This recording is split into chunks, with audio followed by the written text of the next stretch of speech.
Hello, everyone, and welcome to today's webinar. Can everybody hear me? If you're having any audio issues, just type it in your chat window or your questions box there, whatever you have showing up on your side screen. And Tammy, who's organizing behind the scenes, she'll try and help you troubleshoot. So my name is Kim Lewis, and I'm an occupational health and safety educational consultant with WorkplaceNL. And so I'm going to be facilitating today's webinar on housekeeping and 5S. And this webinar is part of Fall Prevention Awareness Week. So if you haven't heard, let's get this moving here. There we go. WorkplaceNL has partnered with the Newfoundland and Labrador Construction Safety Association, or the NLCSA, and the Occupational Health and Safety Division of the Department of Digital Government and Service NL to promote Fall Prevention Awareness Week aimed at the construction industry.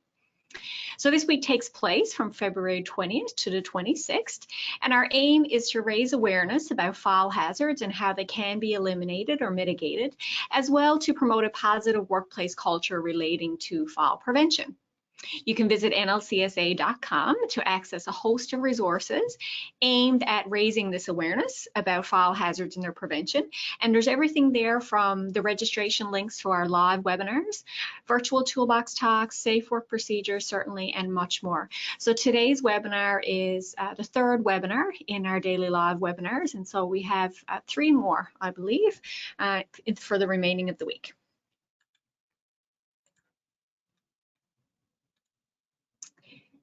So just some housekeeping before we get started. Feel free to ask questions.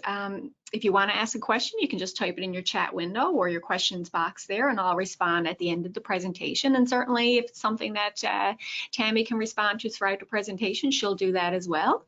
If we run out of time, I'll answer your questions certainly in an email. And every 30 minutes or so, we'll take a micro break, and that's just to get you to stand up and stretch and change your posture and to give your body an opportunity to get some blood moving. I'll lead you through a slight stretch, and by all means, you can feel free to join me, or you can certainly do a stretch of your own. So today we'll spend some time talking about the importance of housekeeping. We'll look at an acronym that can be used to help you guide the process of improving housekeeping in your workplaces. We'll talk about this 5S process, and no, it's not a typo. It's actually a process that people use to organize their workspaces so that work can be performed efficiently, effectively, and safely. We'll talk about where companies can start and who should participate in the process and the importance of education and training in that process. And we'll conclude the webinar by showing you just some real life examples of what implementing a 5S system in your workplace can look like. So before we get into the 5S process specifically, I'm just going to talk a little bit about housekeeping. So the Merriam-Webster dictionary defines housekeeping as, among other things, the care and management of property and the provision of equipment and services and the routine tasks that must be done in order for a system to function or to function effectively. So poor housekeeping then will be defined as an inadequate care and management of your property and inadequate or absent tasks resulting in inefficiently functioning systems. So you're just not functioning the way you should or the way you could. So given that definition, then it stands to reason that workplaces should be concerned about the status of housekeeping. So according to the Canadian Centre for Occupational Health and Safety, or the CCOHS, housekeeping is not just cleanliness. It's not just about being clean. It includes keeping work areas neat, keeping them orderly, maintaining your halls and your floors free of slip and trip hazards, removing any waste materials, things like paper and cardboard, and any other fire hazards from your work areas. It also requires paying attention to important details. Things like the layout of your whole workspace, the marking of the aisles, are your storage facilities adequate, and what are your maintenance procedures like? So you're probably asking yourself then, why is good housekeeping important? So of course there's some reasons. First one being, less clutter usually equals less stress. So studies have shown that messiness has negative psychological effects, whether that's in your home or certainly in your workplace. According to research from Princeton University, clutter affects a person's focus and causing them to be more distracted. And so we know from occupational health and safety that if anyone is distracted in the workplace, of course, and that can potentially lead to incidents, the occurrence of incidents. Number two, a clean work area also provides a safer work environment. So kind of goes hand in hand with the first point there, free from potential hazards that could contribute to these injuries. So by keeping the workplace clean, you're keeping yourself and your team physically healthy. You'll work faster and more efficiently in a workplace that has good housekeeping practices implemented. So cleaning improves productivity, and not only because it reduces the distractions, it's an opportunity to improve your workflow as well. So it gives you the ability to uncover and address any sources of, maybe these annoying delays and errors because you can't find things, or you can't put your hand right on a tool or a piece of equipment when you need it. And of course, it makes a good impression. So a clean and organized workplace gives employees and visitors a positive image of your organization. It indicates, that your people conduct themselves professionally, that you're paying attention to the details. So you just have to put yourself in an outsider's position and consider what kind of message a messy business environment would send, or if someone shows up to do, let's say, a safety audit or something of that nature, and they're coming into a very, very haphazard, a very, I guess, a work environment that doesn't have great housekeeping. So, but there's another reason as well that housekeeping is so important, and certainly it is a big reason. So cleanliness is a Newfoundland and Labrador occupational health and safety regulatory requirement. It's actually written into the legislation. And the legislation states that an employer shall ensure that the workplace is sanitary and kept as clean as is reasonably practicable, and that any dirt or any garbage or waste is removed on a daily basis by a suitable method from the floors, from the working surfaces, from the stairs, any passageways, that the floors are cleaned at least once a week, whether that's by washing or vacuuming or any other effective means, that any walls and partitions, ceilings, passages, staircases are kept in good repair, and that they're suitably finished and maintained, and that floors, platforms, stairs, and walkways used by workers are kept in a state of good repair and free of hazards. So again, it's not just to make sure that you have less clutter, that it makes a good impression. It's that it is a legislative requirement to make sure that you're keeping your workplace in a safe condition.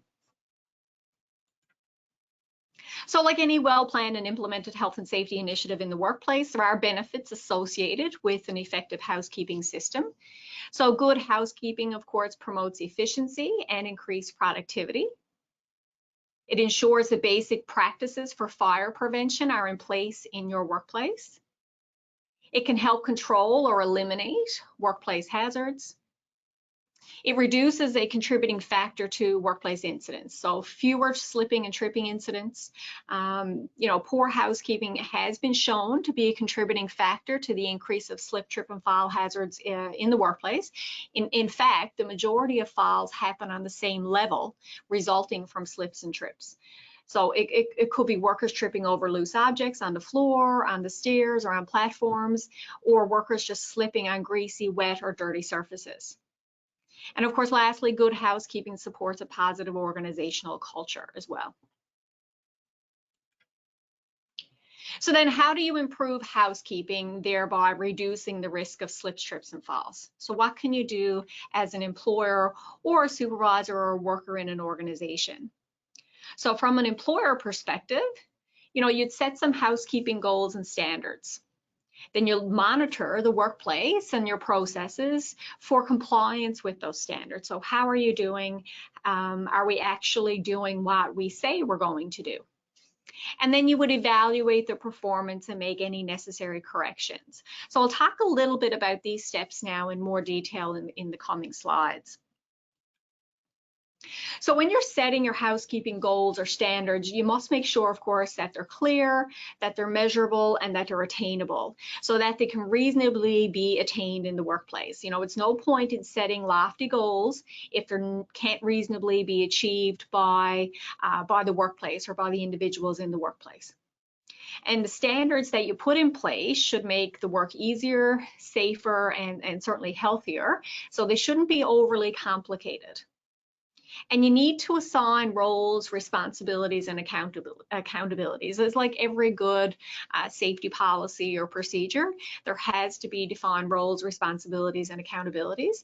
And for this, you can use the acronym RACI.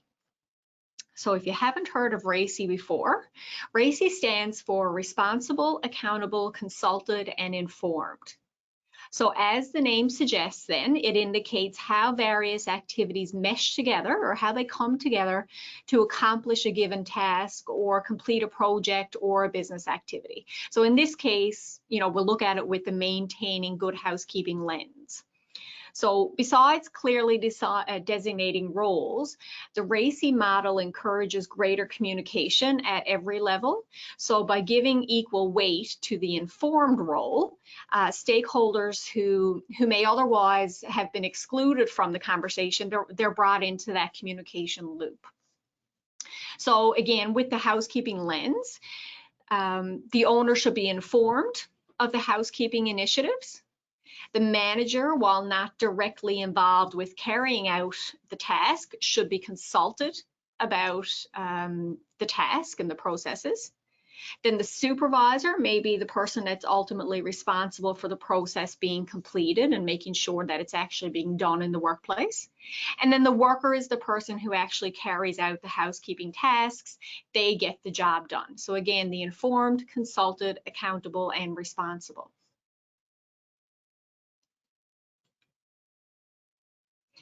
And like all occupational health and safety procedures, to be effective, the processes have to be monitored. So, you know, you're looking at how sustainable are our housekeeping processes? Can we achieve these over time, or can we sustain these actions over time?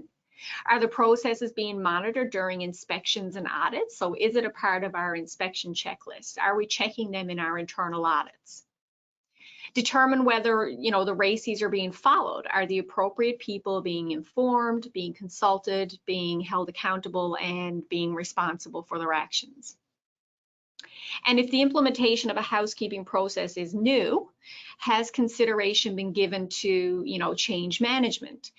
Have strategies been implemented to affect the change, control the change, and help people to adapt to that change in the workplace? So again, all these things to consider when you're monitoring how your housekeeping processes are occurring in your workplace. And then the last stop is the evaluation piece. So essentially, did you succeed or fail in meeting your goals? So if you remember, we go back to the start and you set some housekeeping goals or standards. So now you've gone through the process of implementation and monitoring, and now you're evaluating. So how have we done? What have we done? If you've been successful, then you continue on with formalizing your housekeeping standards. If you haven't been successful, if the team hasn't been able to sustain that change over time, then you need to go back and reevaluate your plan and communicate the changes in that plan.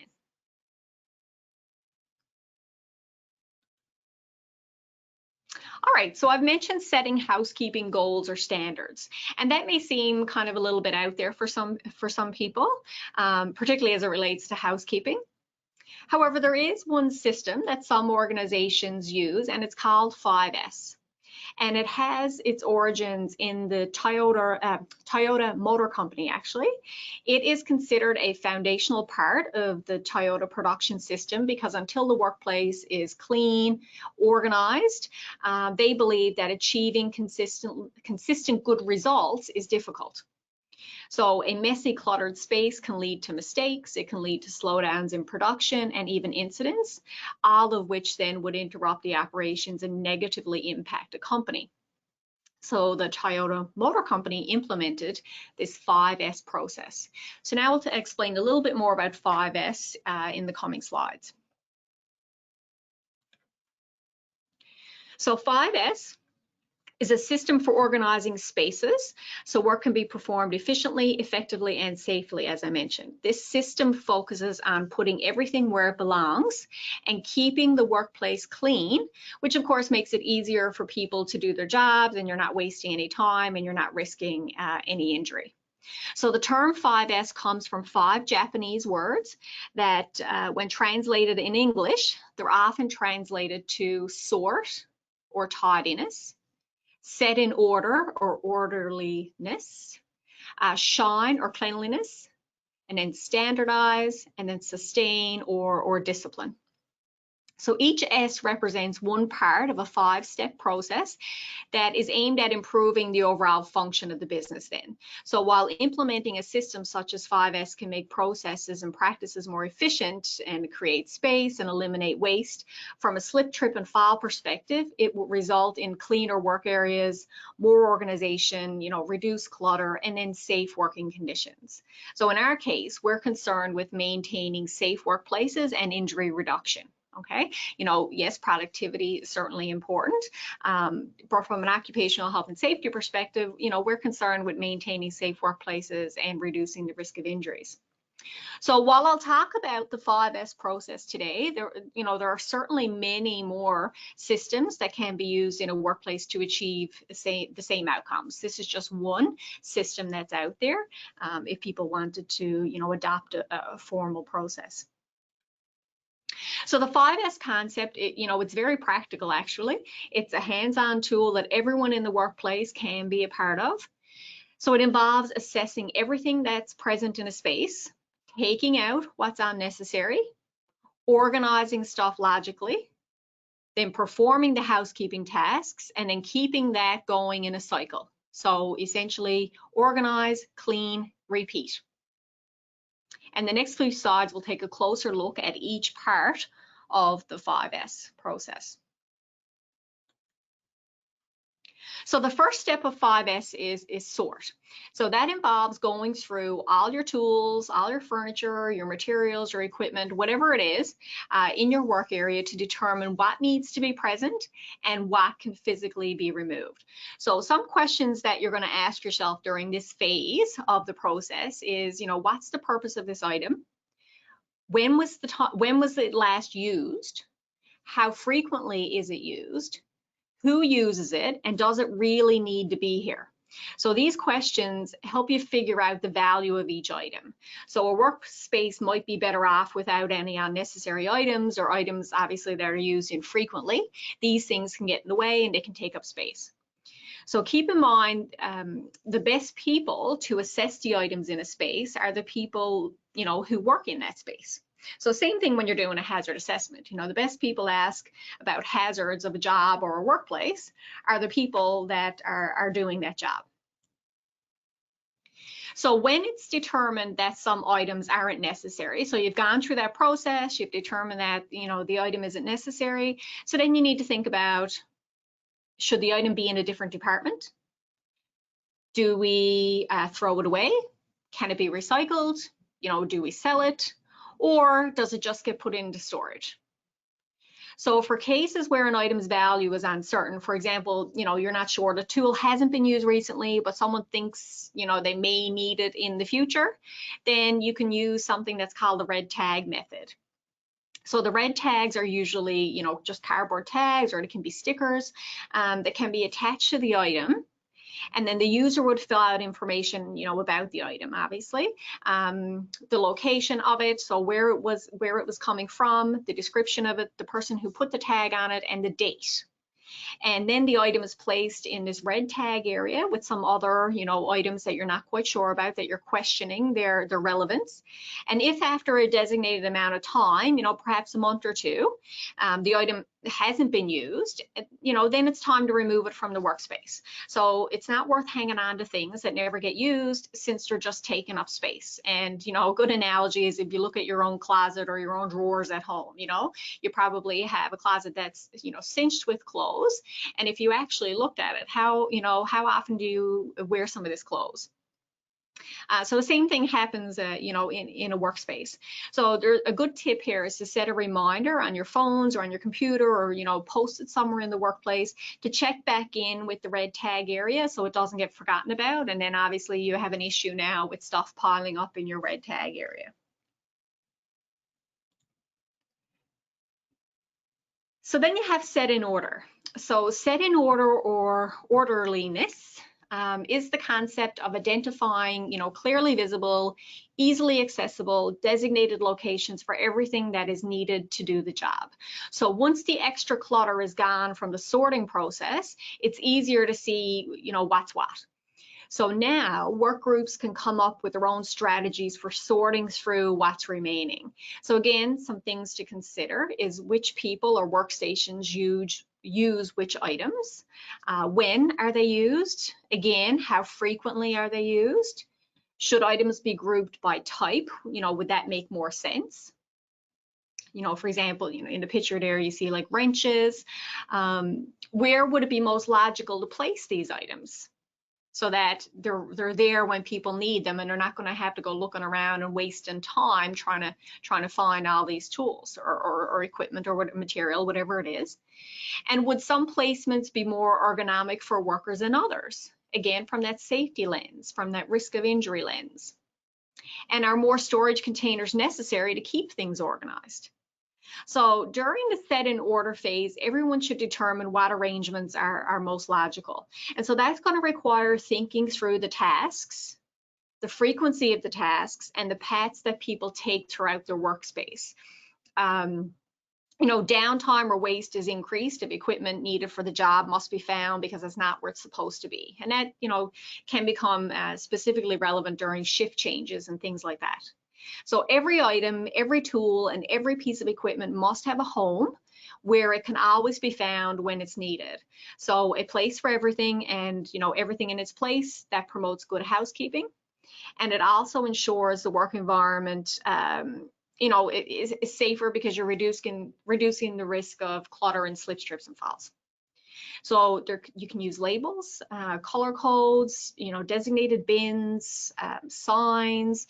Could be floor or wall markings, could be barriers, could be shadow boards. There's all kinds of things that you can use to designate, you know, something's home, where things should be stored.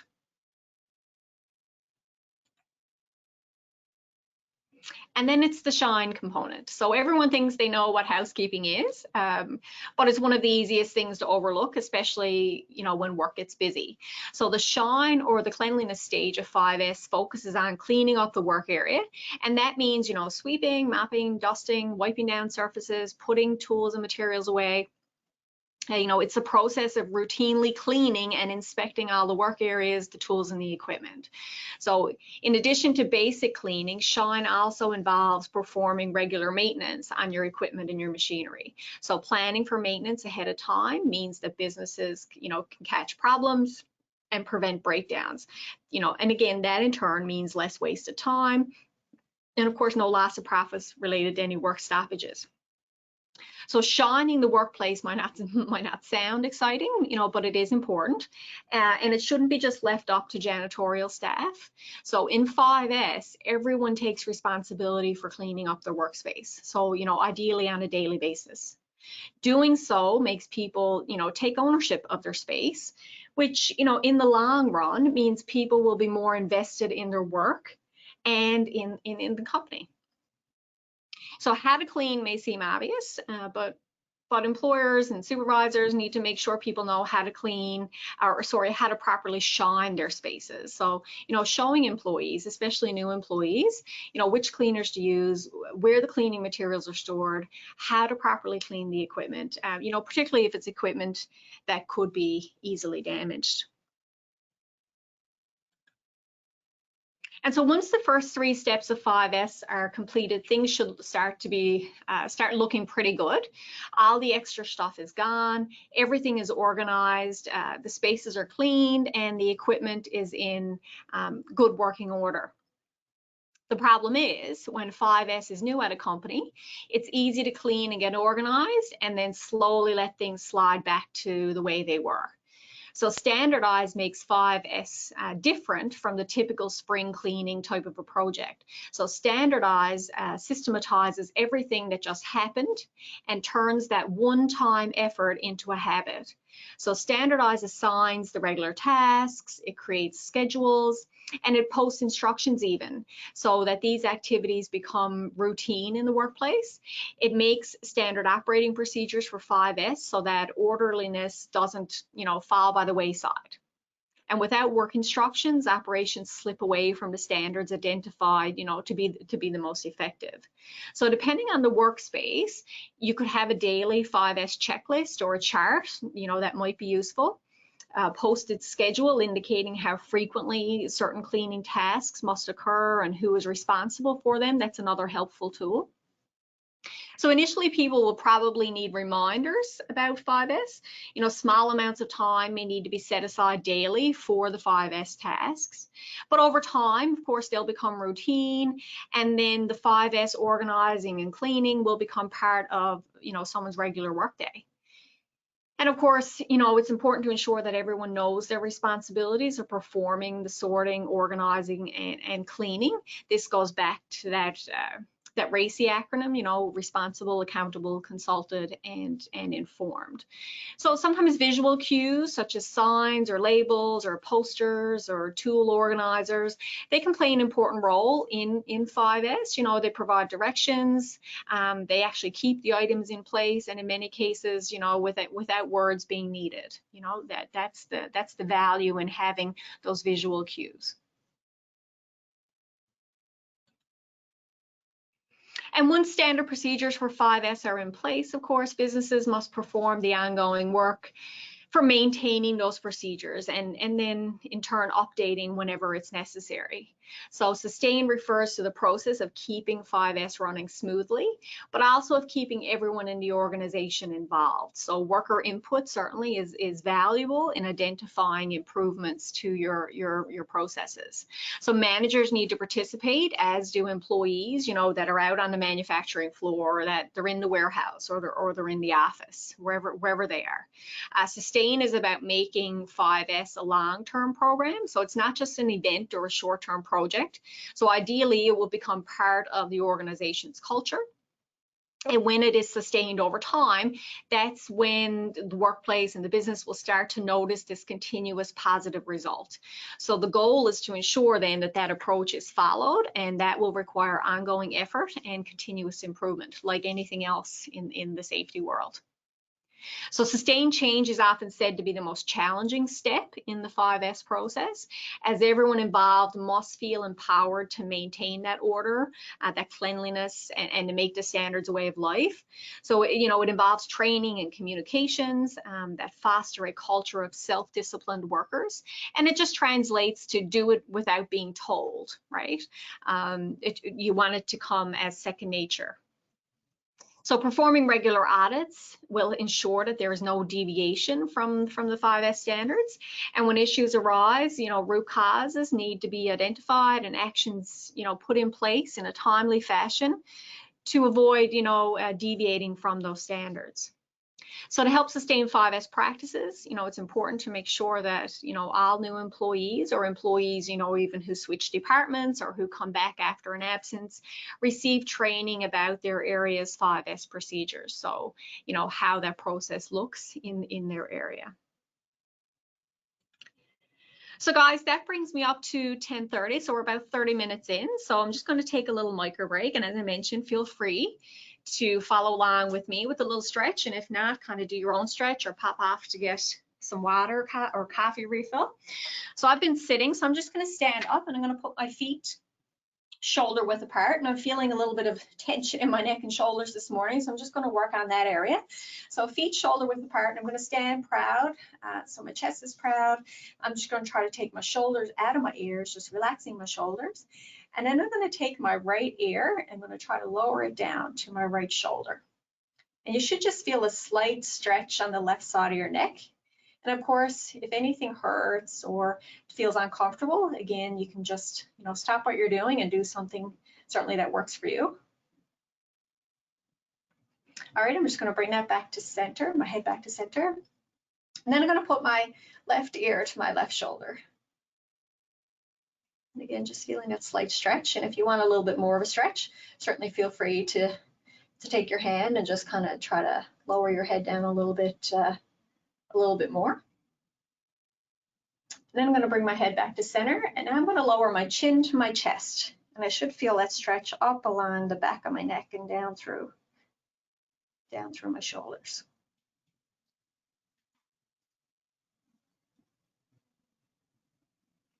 All right, bring my head back to center, and I'm just going to stretch my arms out to my sides, kind of like making a T. And I'm going to take my arms around my back, and I'm going to clasp my fingers together behind my back. And I'm going to take my arms and I'm going to push them out and try to touch the wall behind me. And just feeling that stretch there in your arms and in your shoulders, across your chest. All right, I'm just going to give that a little shake. I'm certainly going to continue on, but if you feel like you need a little bit more movement, then feel free to do that as well. Okay, so even though 5S is a fairly simple concept, beginning a new 5S program certainly can feel daunting. It's like undertaking a big cleaning project, you know, in your garage or in your basement at home. There's a lot of stuff to deal with, and getting started probably doesn't really sound like much fun. So you need to start with some practical steps, such as deciding maybe which department and which individuals will be involved. So what training is needed, what tools do you need to use to facilitate the process.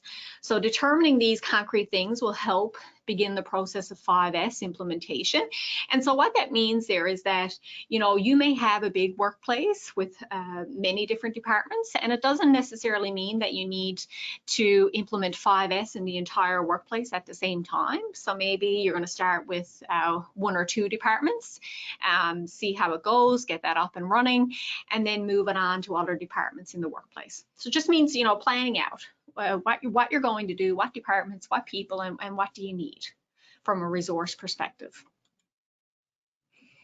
And then, of course, who should participate? So the short answer would be everyone. If a department is starting 5S, then managers and all other employees and supervisors should be included.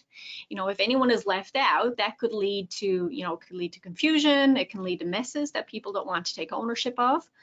So it's important to include everyone in the area. It's possible that some people may play a bigger role in 5S than others, you know, and that's fine.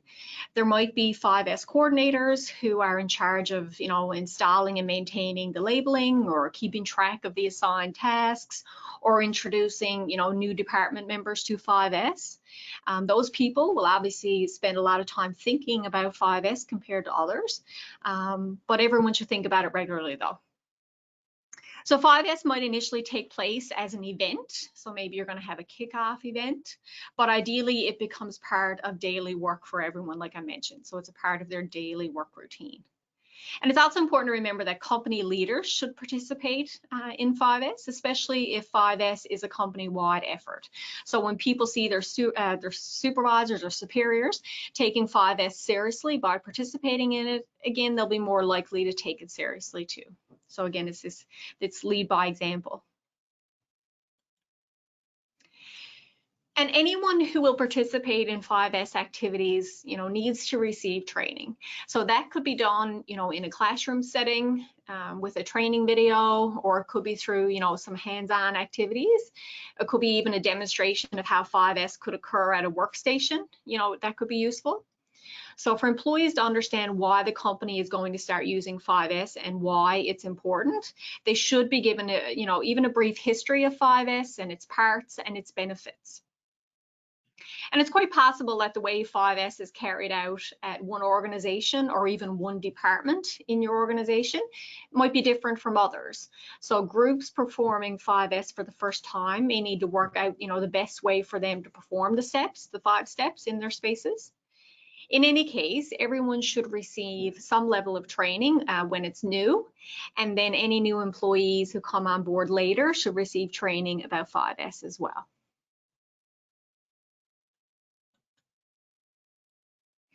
And so a key part of 5S is that it makes spaces cleaner and therefore, easier to navigate, less slip, trip, and fall hazards. So that means people can more easily get their work done. And visual communication tools, and we mentioned them, labels or floor markers or cabinets and shadow boards, that can make navigating spaces even simpler. And these tools can help keep the work, it keeps things organized. So a workplace that uses visual management in this way is often referred to, as a visual workplace. So some common visual tools used in 5S are floor marking tape. So these tapes can be used to outline, work cells or mark locations where equipment or material is placed or where it can't be placed. It can be used to highlight hazardous areas. They come in a variety of colors and patterns, but they can also be used on like shelves and workbenches and cabinets and other surfaces as well. So you can see there the picture in the top left of the screen. Then there's labels and signs. So these visuals, they use text, they use color, and they use symbols to convey information. They can indicate the contents of a drawer, they can identify hazards or tell people, where to store parts. So many styles and sizes exist certainly, and some businesses even choose to make these in-house, with a label and a sign printer. Then of course you have shadow boards and toolbox foam. So these visuals are helpful in workspaces with a lot of tools. The shadow boards use the cutouts of tools that are placed behind the spot where that would hang then on a pegboard. And then the toolbox foam works similarly, except it actually fits into a drawer. And the tool shape is cut out of the top layer of the foam. So, a bright bottom layer of foam shows through. And then both of these methods, whether it's the foam or the shadow board, they, helps highlight missing tools and tell people exactly where the tools should be placed when they're finished using them. So businesses may choose to use some or certainly all of these visual tools. They all help achieve, the saying of 5S, a place for everything and everything in its place. So they make it clear where things belong so clutter doesn't become a problem so easily. And of course, another little tip there, if you use color-coded floor markings, tapes, or whatever visual cues, you just have to make sure that everyone understands them, right? And that could be, posting a color chart, if applicable. Again, goes back to that education and training. So you may be saying, I don't have a warehouse, or I'm not in a manufacturing business, so it doesn't apply to me. So on the contrary, a system like 5S can be applied to any organization. While it originated, in the manufacturing industry at Toyota, it has proven useful for many industries worldwide, not just the automobile industry. In recent decades, it has moved beyond manufacturing actually to other industries such as healthcare. And many offices also employ 5S, as do some schools and government organizations. So the basic steps of 5S can be applied, to any workplace. An office can use 5S to keep supplies organized, as can hospitals and medical clinics even. It can be used in, a communal kitchen to keep the fridge from filling up with expired food. It's really just a matter of determining what workspaces and work processes will benefit most from having this improved organization. So business leaders considering using 5S may wonder if it's expensive to implement. So, generally it's not. There may be an upfront investment, if you floor marking tape or labels or, signage. And some time obviously does need to be spent on training and on the actual activities, which will take up, time. But in the long run, 5S makes processes run more smoothly and prevents mishaps, and those things usually save businesses money, at the end of the day.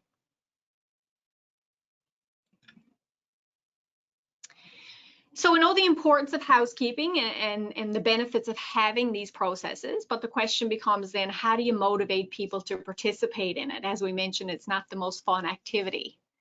So whether you're supervising a bunch of, 5-year-olds or 50-year-olds, housekeeping is never high on anyone's priority list. There always seems to be, more urgent, more necessary, or even just more appealing things to do. But cleaning up is an essential part of every project or every job task, and it's a necessary daily activity. because this messiness poses safety hazards for everyone. So how do you convince your team to clean up and everybody to do their share? And, you know, how do you turn housekeeping into a habit? So you don't need to sing songs or hand out stickers, but you do need to make it a priority and certainly make it interesting. So here are just some, I guess, what to do, what not to do type situations here. So do champion housekeeping early and often. So you'll need to make the case to your workforce that, you know, that cleanliness matters. Your employees should be keenly aware of the benefits of cleaning up, how less clutter means less stress, fewer incidents, you know, and just better workflow. Don't rely on scare tactics. So focus on the positive aspects of your housekeeping program rather than dwelling completely on the bad stuff that could happen if people don't clean up. So studies show that, you know, even minor rewards and forms of encouragement can be stronger than fear in terms of motivating action and change. So provide evidence to your employees. So whether it's, you know, before and after pictures or case studies or from organizations that have completed 5S, there's plenty of compelling evidence out there about how effective the system can be. You just got to do a little bit of research. And don't try to do everything at once. So, you know, it can be overwhelming if it's new. So be careful not to present housekeeping as a massive undertaking or a daunting task. You know, you can't expect your employees to focus all their time on 5S, nor can you expect it to be done within, you know, a day or two when you're first starting out. So it's likely going to take several days, if not weeks or months, just to complete the stages 1 and 2, you know, the sorting and the setting in order.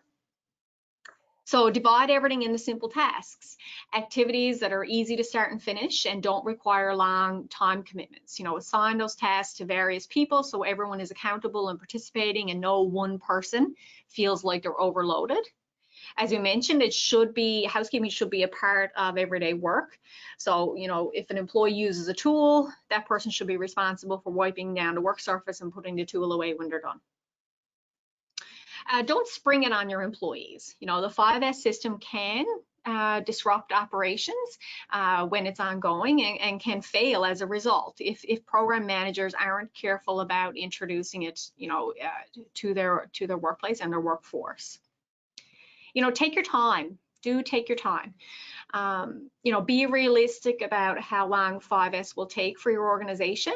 And the research that I done suggests that 3 months is a typical timeline to go through the phases. You know, give advance notice, inform your employees about the initiative. You know, it's not unusual for organizations that are going to adopt 5S to give advance notice, you know, several months before they try to roll out the program. It's like rolling out any new safety initiative. Supply guidelines, not deadlines. So what that means is that, you know, it's perfectly okay to provide your organization with recommendations about how long each step should take. You know, for example, you could advise your personnel to plan on about 1 week apiece for sorting, setting in order, and shining. But you'd also have to resist the urge to micromanage your operations beyond that point, and then trust your people to make the call about when they get things done. So it may cause you to lose a little sleep in the short run, but it will ultimately win you more allies and a rate of compliance in the long run as well if you allow the appropriate time to get it done. Don't expect employees to get it, you know, right away or immediately. So as with any new initiative, 5S necessitates training and practice. So employees will need to learn the system. There's going to be mistakes, there's probably going to be gaps, and there's probably going to be delays. So the mess may seem to get worse before it gets better, you know, but you just got to take a deep breath and be patient and trust the process. Don't let unwanted materials pile up. So one of the most difficult parts of 5S can be disposing of those unneeded and unwanted items, those red tagged items. You can't just dump everything, but you can't allow it to continue taking space in your facility either. So you need to look for opportunities to reuse it, to reallocate it, maybe to sell what you aren't using. Those materials, they could be of use to employees in other departments or locations, or even, to your neighbors, or even organizations within the community. So in any case, consider formally designating someone as a disposal manager to ensure that that process runs smoothly. Do get leadership involved. So one of the most powerful motivators, as I mentioned, is executive advocacy, communication from the top that it's something that the organization cares about and that they're paying close attention to. So to avoid confusion and duplication of effort, leadership should be in charge of that standardizing process, that phase, implementing and measuring the program. In other words, housekeeping needs to involve pretty much the whole house. So cleaning up, much like workforce safety, is everyone's job. In fact, the two are frequently one and the same.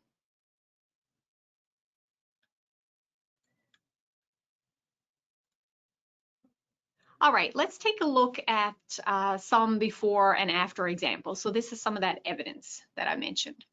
So before 5S, spaces are cluttered and confusing, and after 5S, everything has an assigned place, which is often marked with floor marking, tape, labels, and some other visual cues that we mentioned.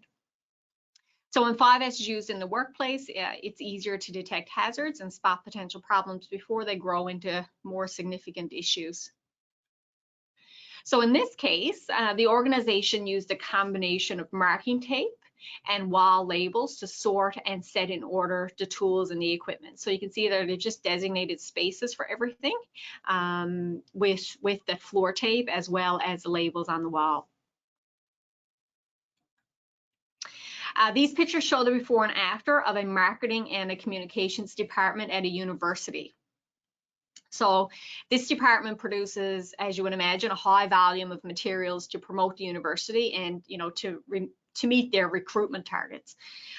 These materials, is everything from art supplies and photographic materials, just even basic stationery. And over time, the excess of these supplies and materials occupied the full capacity of a storeroom, and it was starting to encroach on the office space as well. And of course, that was being, detrimental to the team's working environment. So what did they do? The whole team received training on the concepts and beliefs of workplace management using the 5S approach. Using the activities during the training, the team created an action plan to improve their working environment. They examined every item in the storage and categorized its usage and need. They nominated team members. Nominated team members examined the remaining materials and designed a structure to allow clear identification and access to the items that they actually needed. And the space was organized into areas for stationery with identification labels and a reorder level, a storage area, and a new quiet workspace to allow employees an area to focus away from the activity of the office. And of course, what did they achieve then? An improved and a more effective work environment for the team.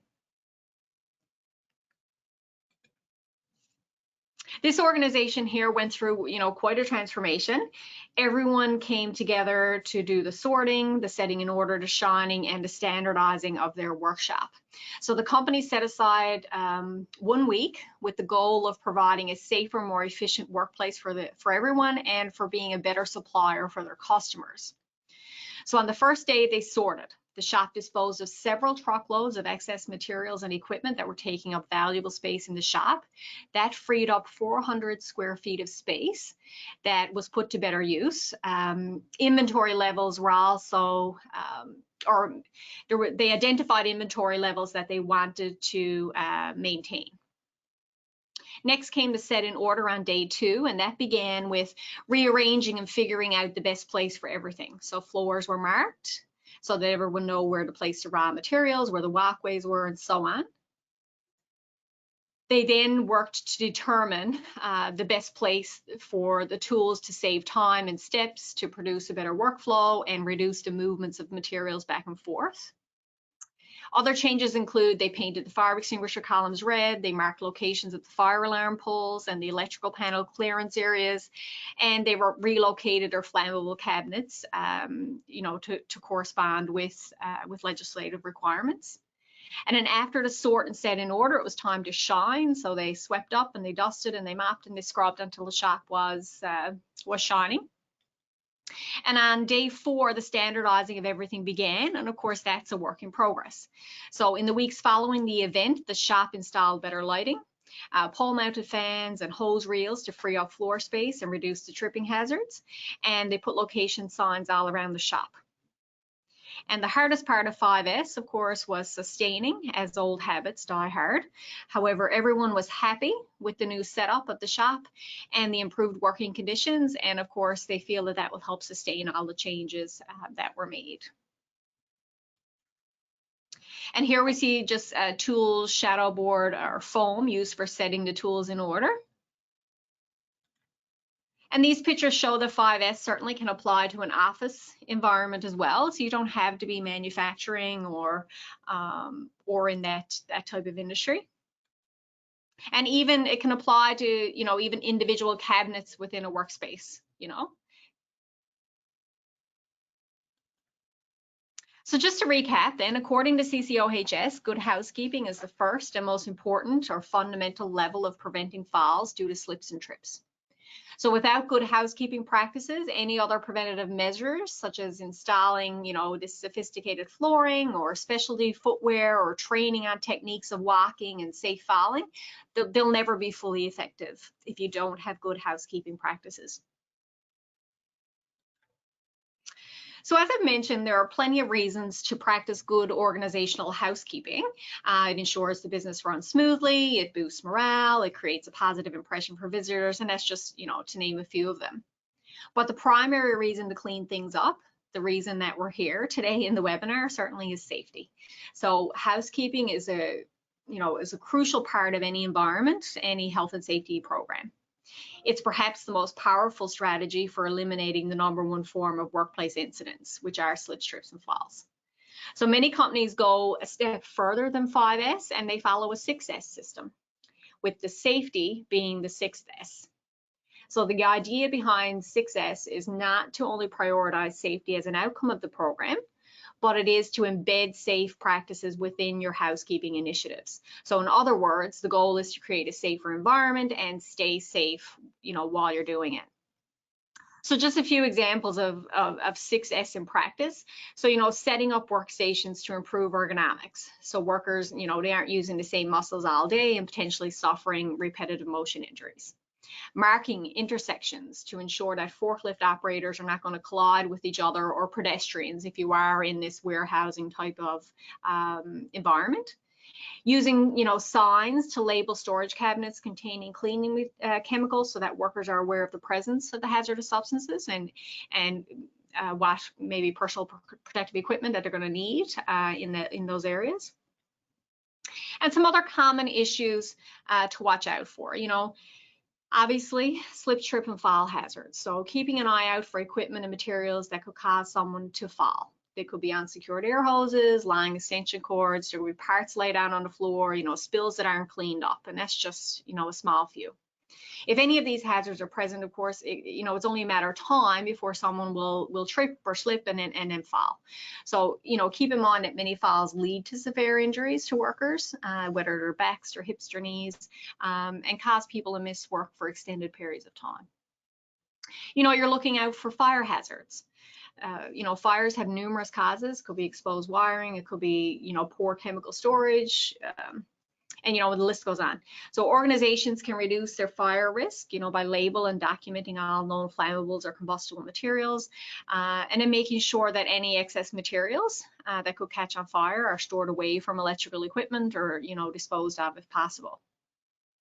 When you're looking at aisles, aisle clearance minimizes the risk of falling objects and forklift accidents. So you've probably seen a dozen videos where a forklift operator drives down an aisle and collides with a rack, and that causes the whole structure then to come tumbling down. So such videos show the importance of keeping aisles clear, making sure then that you have pedestrian walkways, that they're wide enough, they're unobstructed, and of course all forklift paths should be clear. And then blocked exit paths. So that one is simple, and yet, many organizations fail to address it properly. So you need to make sure that there's nothing blocking any exit out of a facility, so you're not stacking any boxes or storing any objects directly in front of doors or any exit paths. And of course, the same goes for obstructed emergency equipment. So, you can't afford to have everything blocking fire extinguishers, eye wash stations, electrical panels, or any other emergency equipment. A second wasted, of course, could cause a catastrophe or life-altering injury or even death. So if there's an electrical issue, you need to be able to shut off electrical panels as quickly as possible. If there's a fire, you need to be able to get to that extinguisher without moving anything out of the way. Okay, and likewise, if someone is exposed to a hazardous chemical, they need to be able to access the eye wash or the shower station rapidly, like within 10 seconds. So keep in mind that anyone who needs an eye wash, probably can't see as well. So if there's a pallet of materials in their way, or there's electrical cord draped across the floor in front of that eye wash station, then there's a good chance that that person is going to collide into something and trip off and fall.